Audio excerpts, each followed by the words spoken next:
ce matin pour que Dieu passe pour bénir son peuple. Et nous tenons à être reconnaissants envers notre Père spirituel pour son leadership, pour ses conseils et surtout pour son guide. Et nous voulons dire merci à toute l'assistance et à toute l'assemblée, surtout aux collègues pasteurs, aux anciens, aux diacres et à toutes les structures de l'Église éternelle d'Amérique. Soyez richement bénis. Amen. Amen. Gloire au Seigneur. Est-ce que le peuple de Dieu est là ce matin? Les visages sont calmes, serrés. Alléluia. Attrape la main de ton voisin, dis-lui, Jésus est avec toi. Amen. Gloire au Seigneur. Bien-aimés frères et sœurs, vous savez, dans ce monde, il y a une course que l'on ne dit pas, mais vous verrez que ce soit individuellement, collectivement, État au niveau des institutions, des organisations, au niveau des États, les gens courent à la recherche de la puissance. Vous êtes d'accord avec moi? Que c'est une course. Tout le monde se bat pour être puissant. Et ce qui fait que ce matin, nous voulons ensemble voir un thème que Dieu nous a donné qui dit « Ton Dieu ordonne que tu sois puissant ». Amen. Dis à ton voisin, ton Dieu ordonne que tu sois puissant. Nous allons faire notre lecture dans le psaume 68, verset 28. Je lis.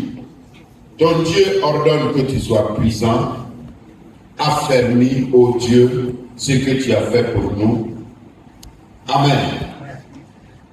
Le but de notre message ce matin est d'interpeller le peuple de Dieu sur la nécessité de devenir puissant et de manifester cette puissance de Dieu pour impacter, pour guérir, pour délivrer, pour sauver et transformer les vies.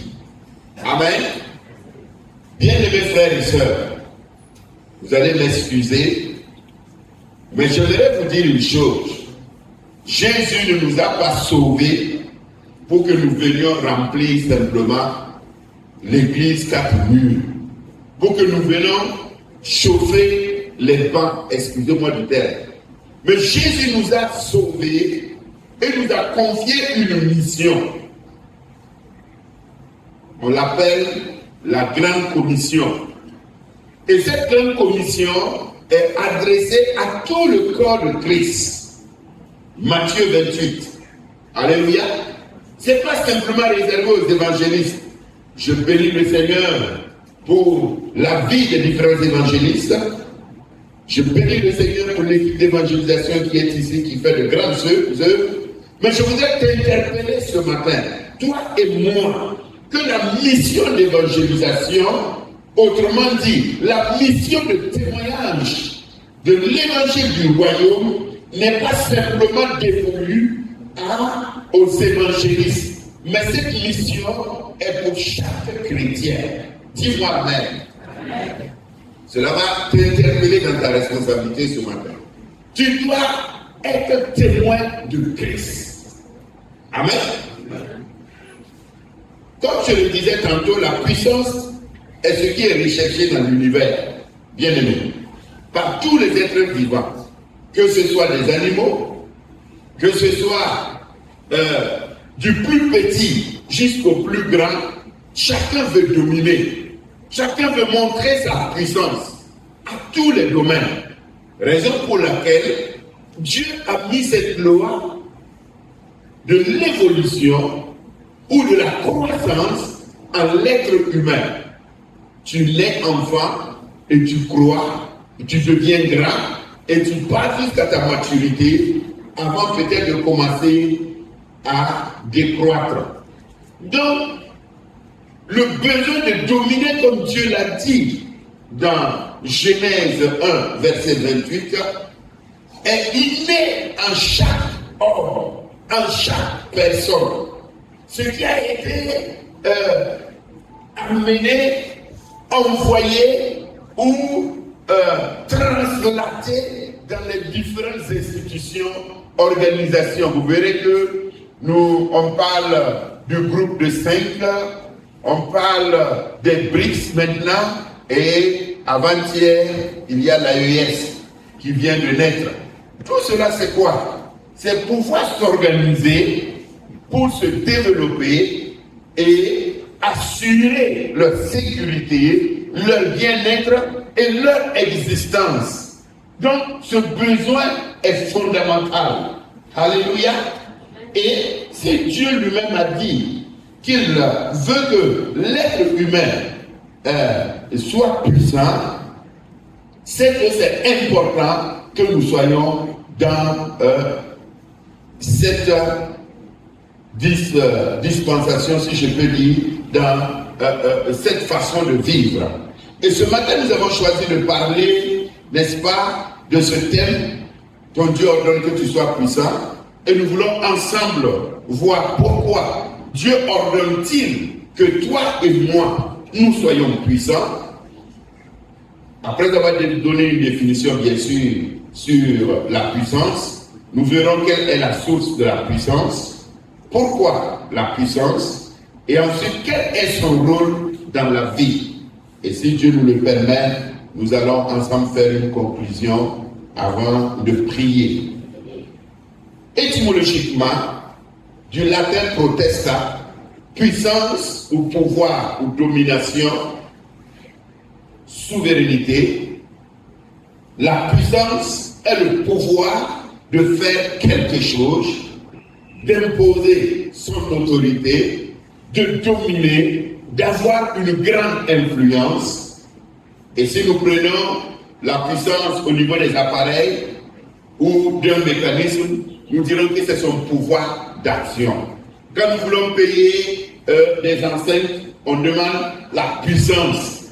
La puissance qui souvent se détermine à des décibels et autres. Est-ce que ça peut atteindre le travail qu'on veut faire? Est-ce que ça peut atteindre la masse qu'on veut que ça atteigne?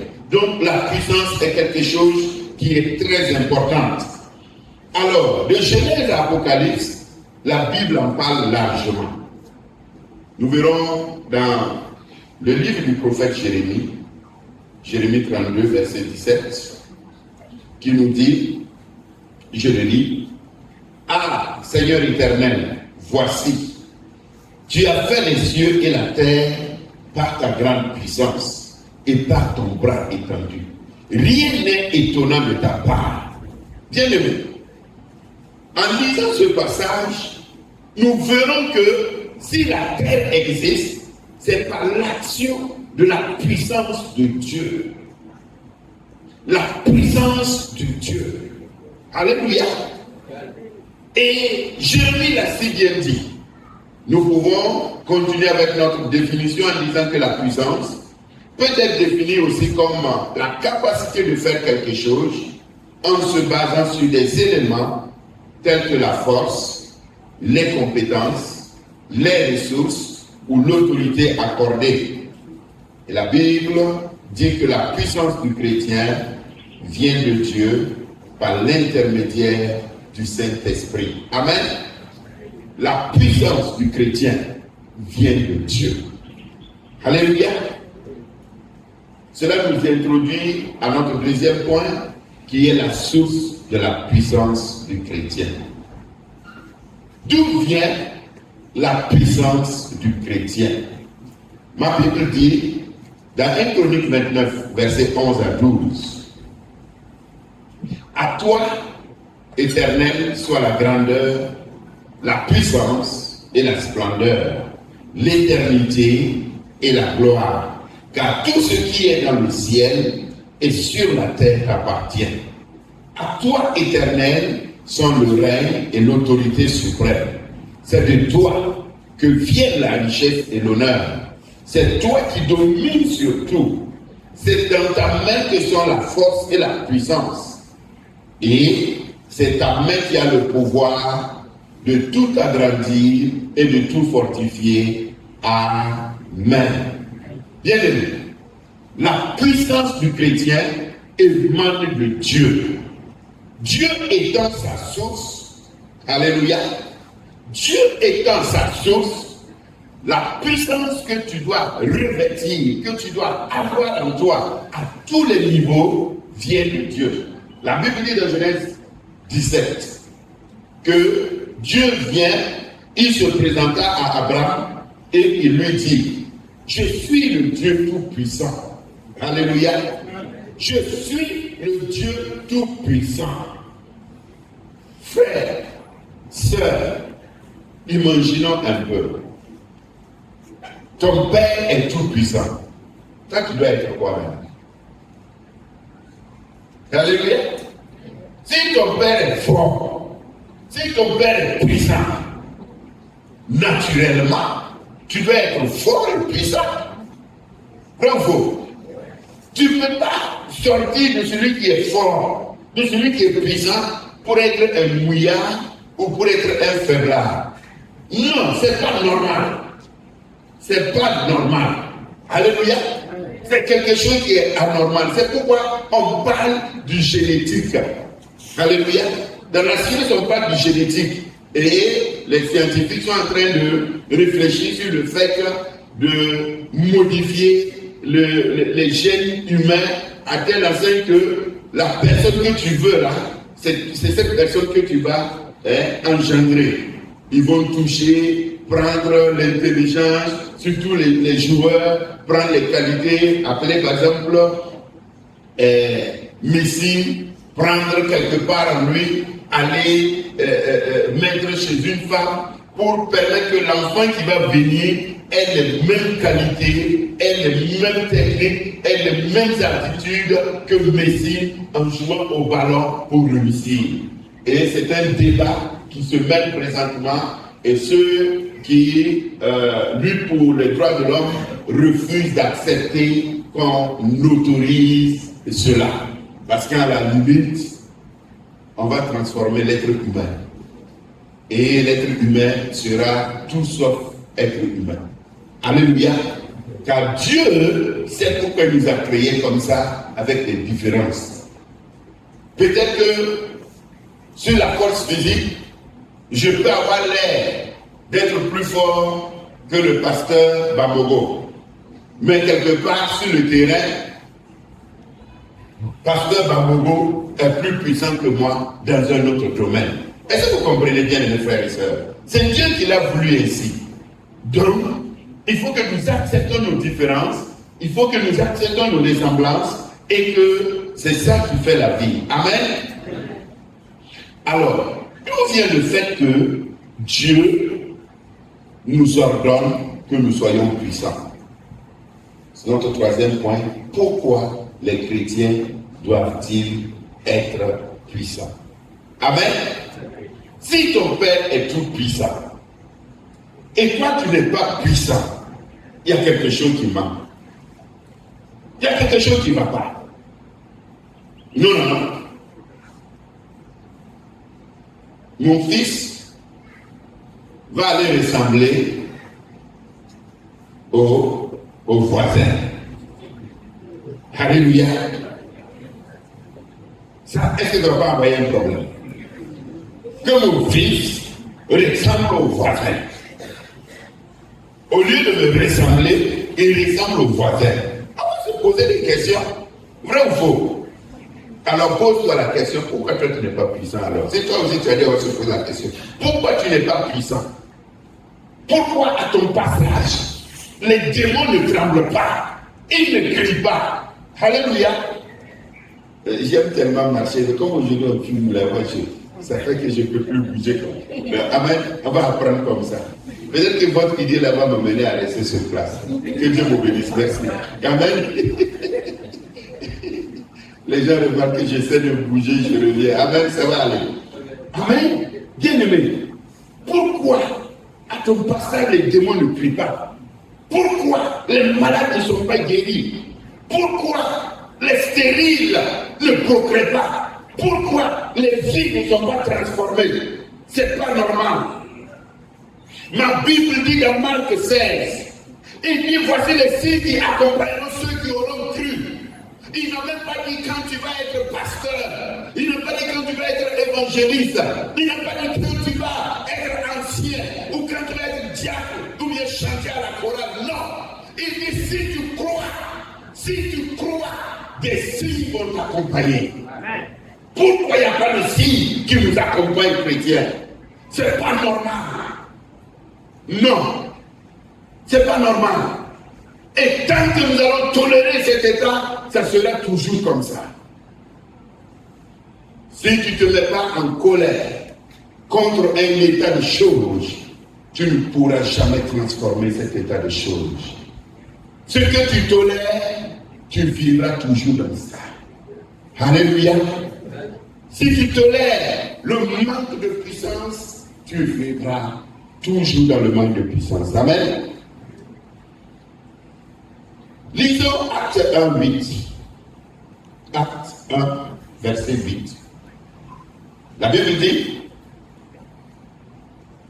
mais vous recevrez une puissance, le Saint-Esprit survenant sur vous, et vous serez mes témoins, affirmant au peuple ce que vous avez vu et entendu de moi, à Jérusalem, dans toute la Judée, dans la Samarie et aux extrémités de la terre.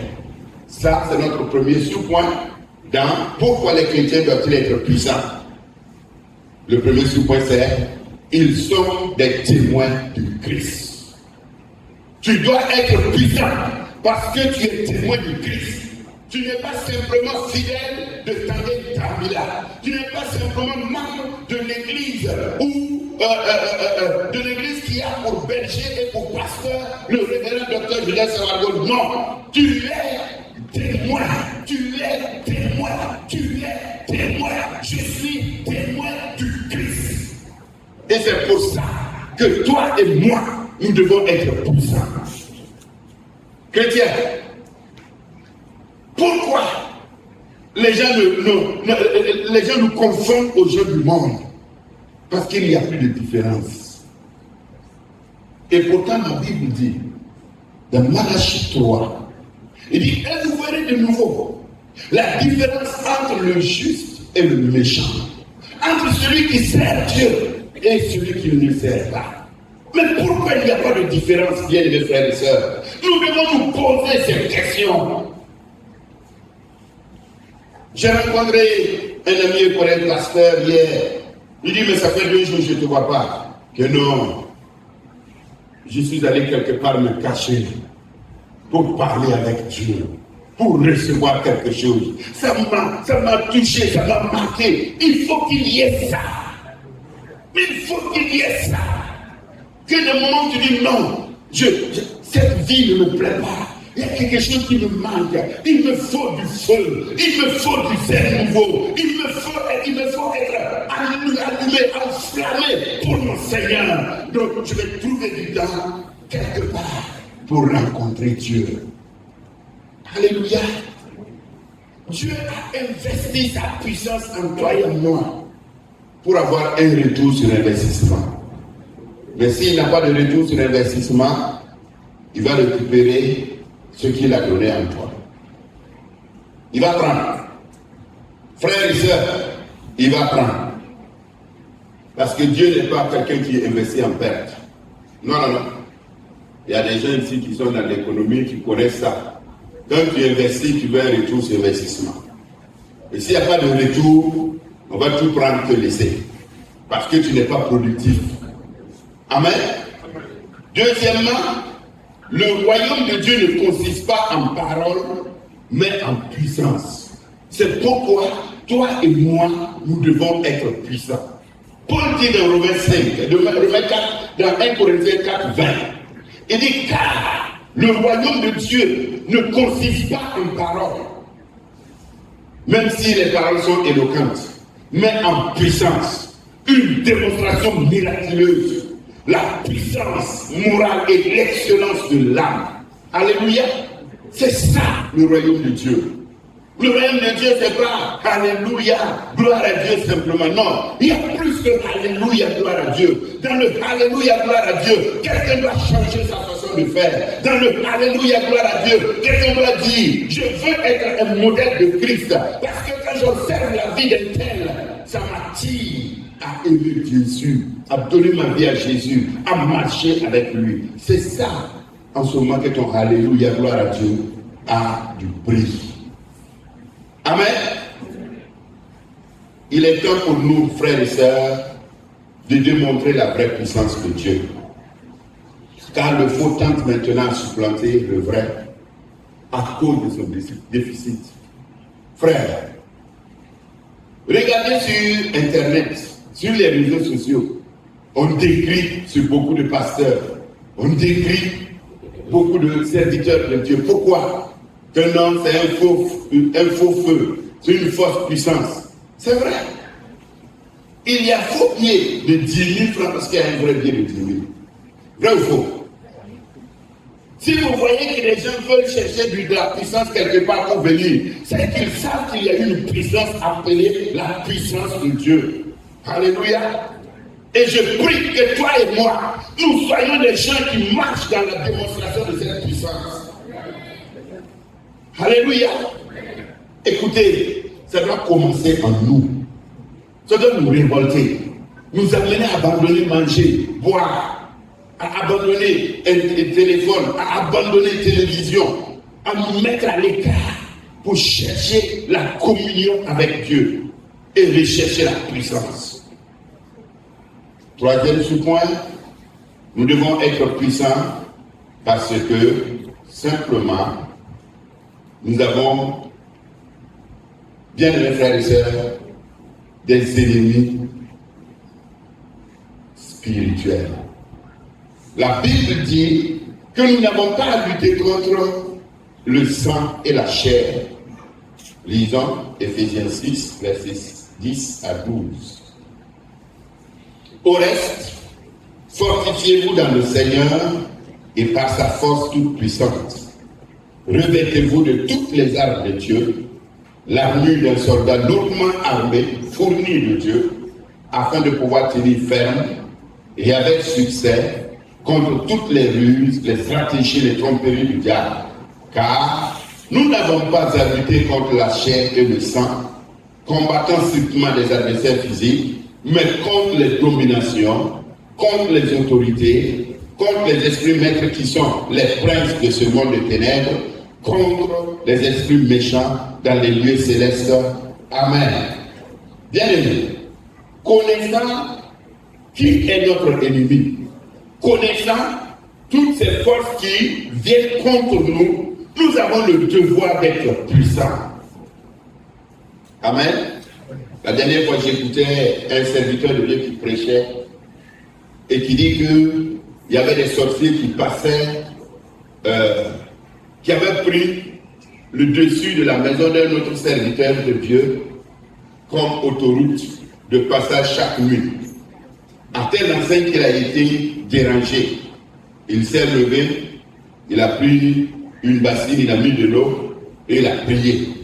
Seigneur, comme à la sortie du peuple d'Israël de l'Égypte, Pharaon et ses soldats ont poursuivi les Juifs, les Israélites, et au niveau de la mer Rouge, ils ont été engloutis.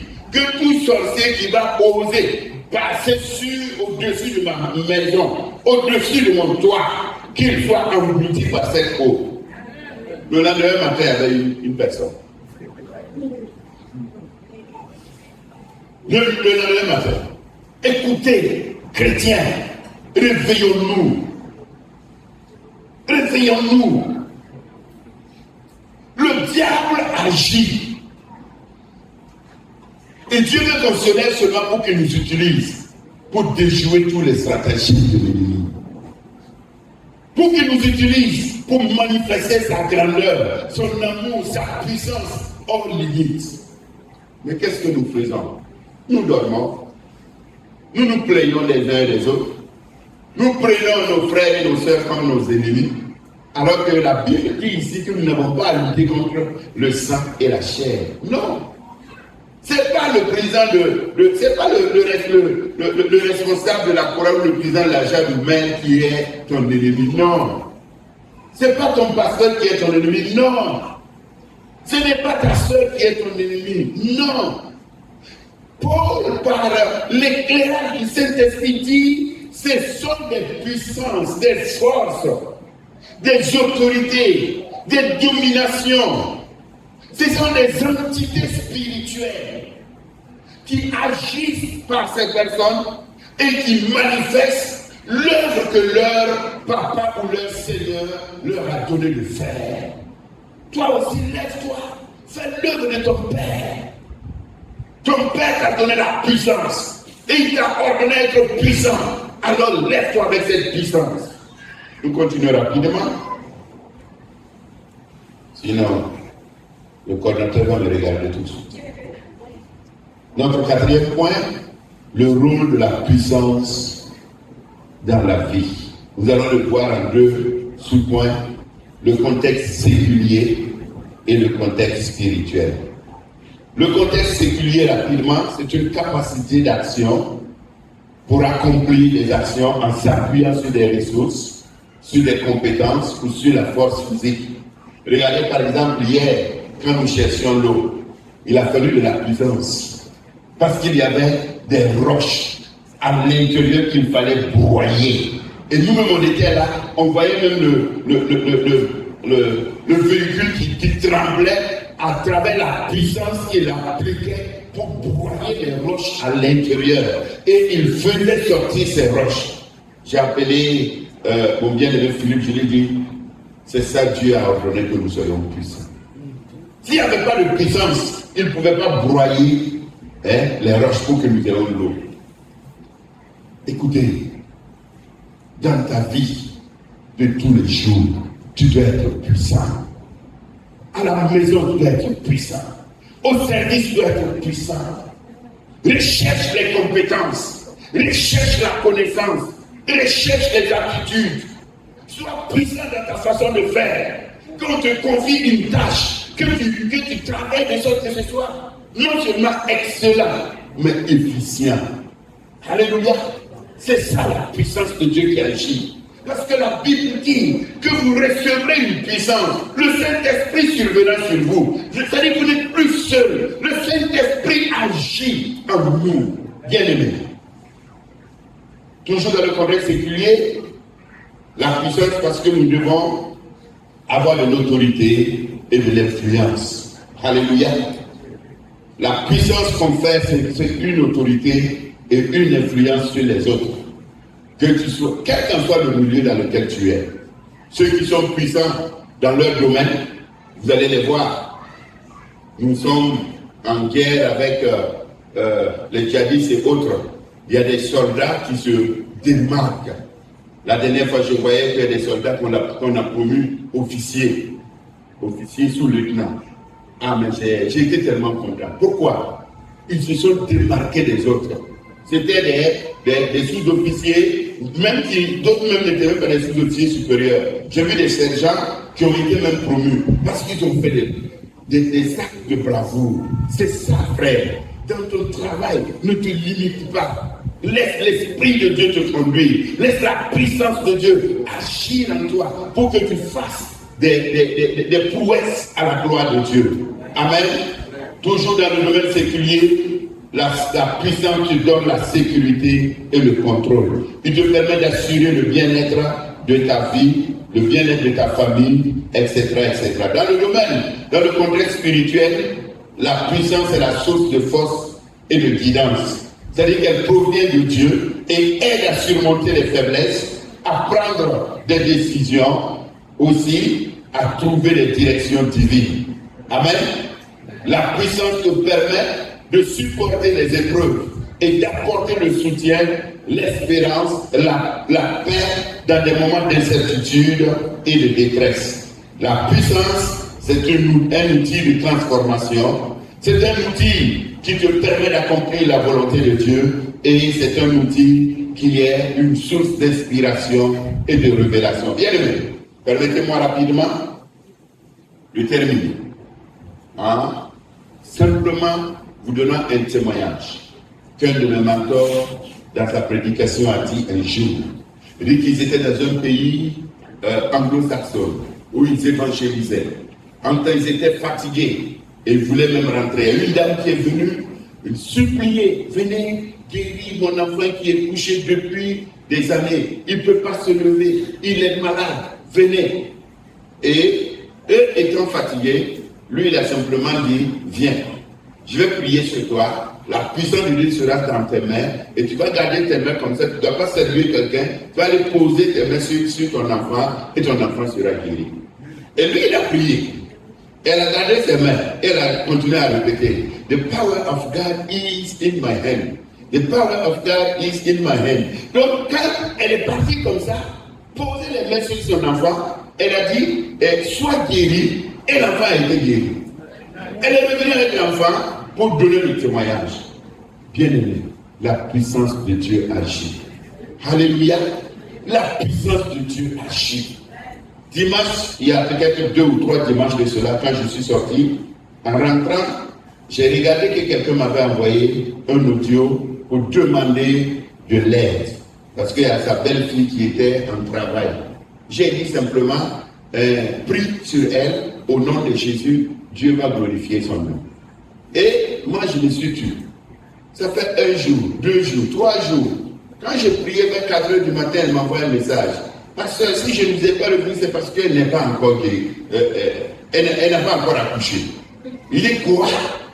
Il dit, j'ai dit, au nom de Jésus, le soleil ne se couchera pas ce soir sans que la femme n'accouche.